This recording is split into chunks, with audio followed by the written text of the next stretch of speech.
నిజం నిర్భయం అదే మా నైజం. మహాత్మా టీవీకి స్వాగతం. నమస్కారాలు. ఈరోజు ఈ పత్రికా సమావేశం ముఖ్య ఉద్దేశం మా మంత్రివర్యులు పెద్దిరెడ్డి రామచంద్రారెడ్డి గారి పైన మాజీ కాంగ్రెస్ మంత్రివర్యులు రఘువీరారెడ్డి గారు చేసిన అనుచిత వ్యాఖ్యలు, వ్యక్తిగత వ్యాఖ్యలపైన ఈ పత్రికా సమావేశం నిర్వహిస్తున్నాము. ముఖ్యంగా నేను ఈ సందర్భంగా కొన్ని ప్రశ్నలు అడగదలుచుకున్నాను రఘువీరారెడ్డి గారికి. మా పెద్ద ఆయన వైఎస్ రాజశేఖర రెడ్డి గారు చనిపోయిన కాంగ్రెస్ని పాదయాత్ర చేసి 2004లో అధికారంలోకి తెచ్చినారు. అలాగే ప్రజలకు మంచి చేసి, మంచి పాలన చేసి 2009లో మహాకూటమి ఏర్పడినా కూడా మళ్ళీ అధికారంలోకి తెచ్చినారు. ఆ భగవంతునికి ఈర్ష్యతో మా పెద్ద ఆయన్ని 2009 సెప్టెంబర్లో అకాల మరణం చెందిన. అప్పటి వరకు మా పెద్ద ఆయన ఆలోచన కూడా ఉన్నది రాహుల్ గాంధీ గారిని పిఎం చేయాలనేసి.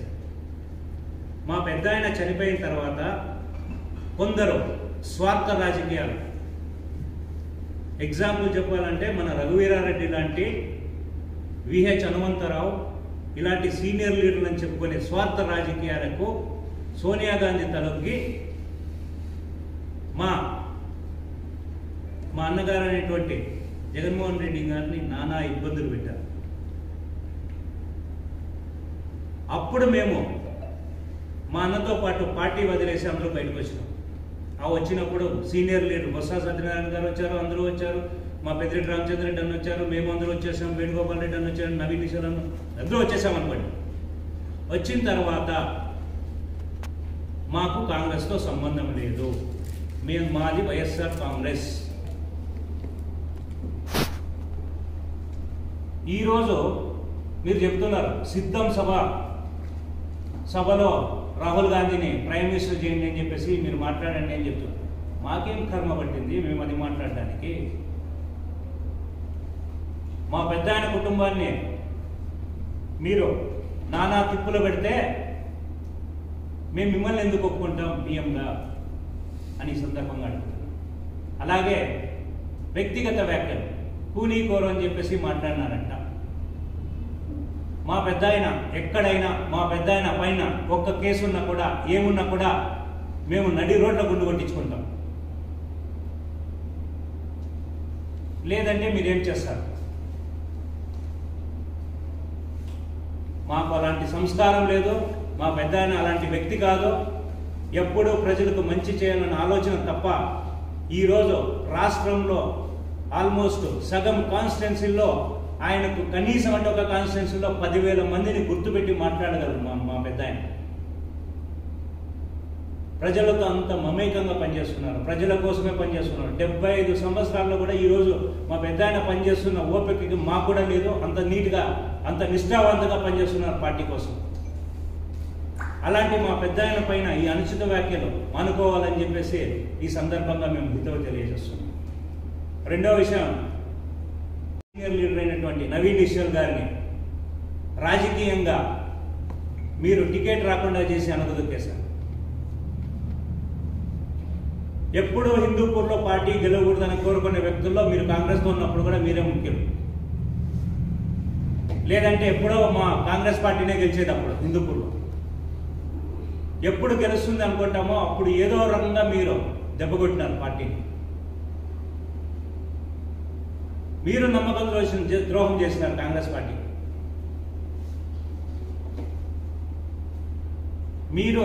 మీరే చెప్పారు ఎన్నో సందర్భాలు, నాకేమీ లేదు, 2 ఆవులు ఉండే, 2 గేదెలు ఉండే, మా వ్యవసాయ ఫ్యామిలీ అది. ఈరోజు ఇన్ని వేల కోట్లు మీరు ఎలా సంపాదించారో ఎలా చేశారని చెప్పేసి ఈ సందర్భంగా అడుగుతున్నాను.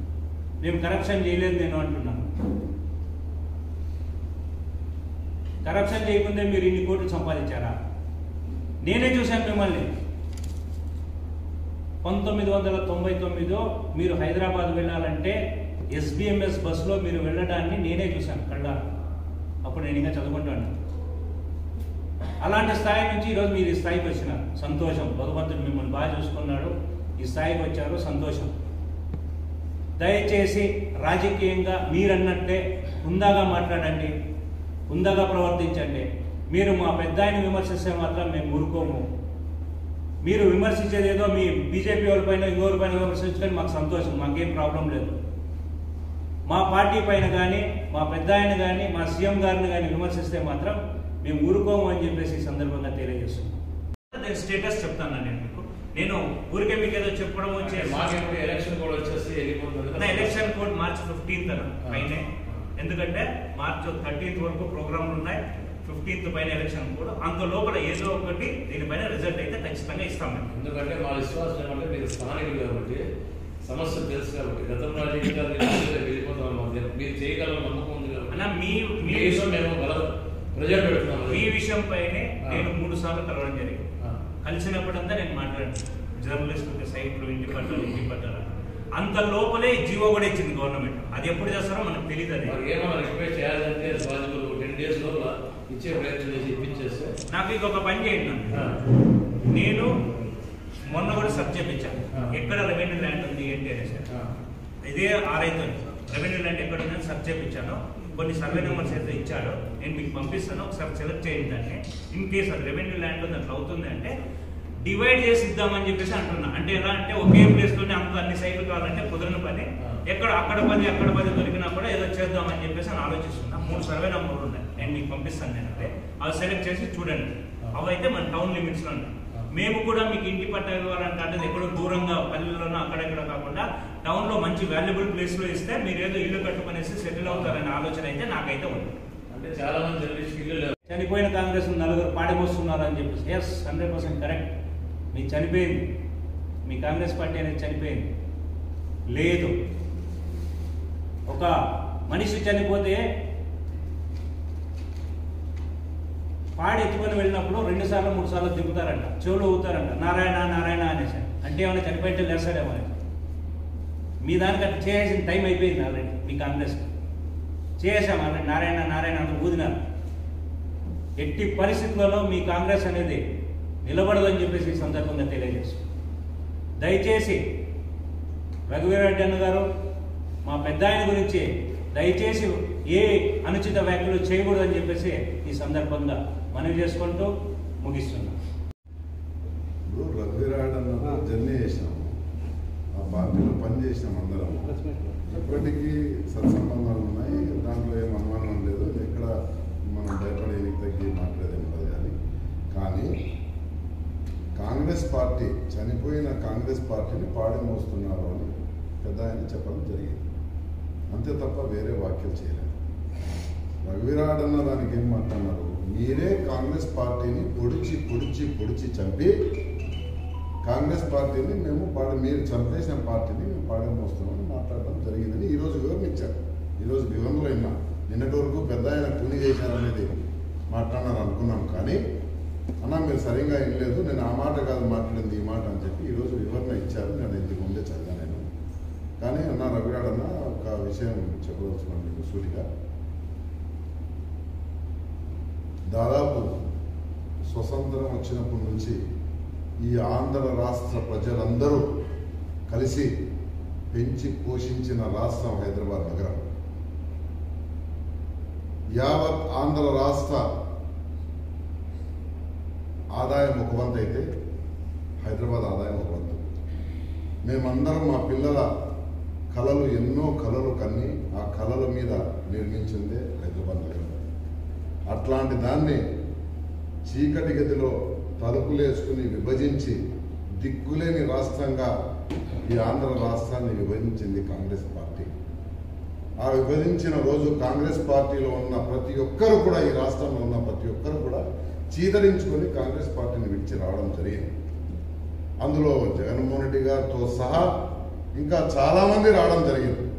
అంతకుముందు కాంగ్రెస్ పార్టీని బతికించుకోవాలా, రాహుల్ గాంధీ గారిని ప్రధాని చేసుకోవాలా అని చెప్పి పెద్దలు దివంగత నేత రాజశేఖర రెడ్డి గారు ఏదైతే కలలు కన్నారో ఆ కలలను మీరు ద్రోహం చేసి వారి కుటుంబానికే ద్రోహం తలపెట్టి అన్యాయంగా అక్రమంగా రాజశేఖర రెడ్డి గారి పేరు కూడా చేర్చి రాజశేఖర రెడ్డి గారి ప్రభుత్వంలో ఉన్న ఐఏఎస్లు కావచ్చు, ఆ రోజున్న మంత్రులు కావచ్చు, ఆనాడు ఈ రాష్ట్రానికి ఎటువంటి సంబంధం లేని, ఆ రాజకీయంతో ఎటువంటి సంబంధం లేని జగన్మోహన్ రెడ్డి గారి మీద అక్రమంగా కేసులు బనాయించి 18 నెలలు అక్రమ నిర్బంధం చేసిన తర్వాత కాంగ్రెస్ పార్టీని ఎలా తీసుకోవాలో, మరి ఆ కుటుంబానికి మేము రాజశేఖర రెడ్డి గారికి మేము భక్తులమని మీరు ఎట్లా చెప్పుకోగలుగుతున్నారో ఒక్కసారి మీరు చెప్పాలని చెప్పేసి సందర్భంగా అడుగుతాం.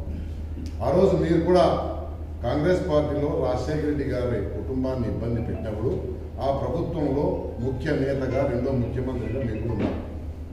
ఆ రోజు మరి మీరు దాన్ని ఎందుకు అడ్డుకోలేకపోయారో ఒక్కసారి ఆత్మ పరిశీలన చేసుకొని మీరు కూడా ముందుకు రావాలని చెప్పేసి నేను సందర్భంగా అడుగుతాను. అన్నతో నాకు సంబంధాలు బాగున్నాయి, మేము ఎప్పుడు మాట్లాడతాం, కానీ రాజకీయంగా వచ్చేటప్పటికి ఇవి మాట్లాడినారు కాబట్టి మళ్ళీ రాహుల్ గాంధీని ప్రధానం చేసుకోవాలని చెప్పేసి ఈ రాష్ట్ర ప్రజలకు ఎక్కడి నుంచి మనసులో వస్తుందో ఒకసారి మీరు ఆలోచించాలా.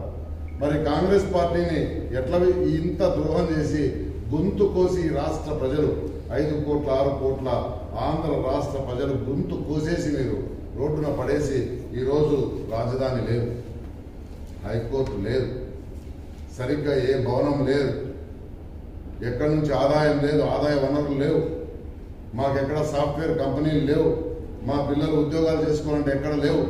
ఇంత ద్రోహం చేసిన పార్టీని మళ్ళీ మీరు అధికారంలోకి తీసుకురమని మీరు అడుగుతున్నారు.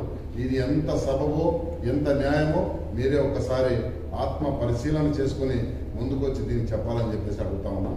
మిగతా విషయాలు పెద్ద ఆయనకి మీకు జరిగిన సంభాషణ అంతా మేము అంత స్థాయిలో కాదు, దాన్ని అడగలేము. మరి మీరు ఆయన్ని మాట్లాడుకోవాలా, కానీ పెద్ద ఆయన్ని వేరే మాటలు మాట్లాడడం మంచిది కాదు. మీరు కూడా నాకు చాలా సత్సంబంధాలు ఉన్నాయి పెద్ద ఆయన తను చెప్పినారు కాబట్టి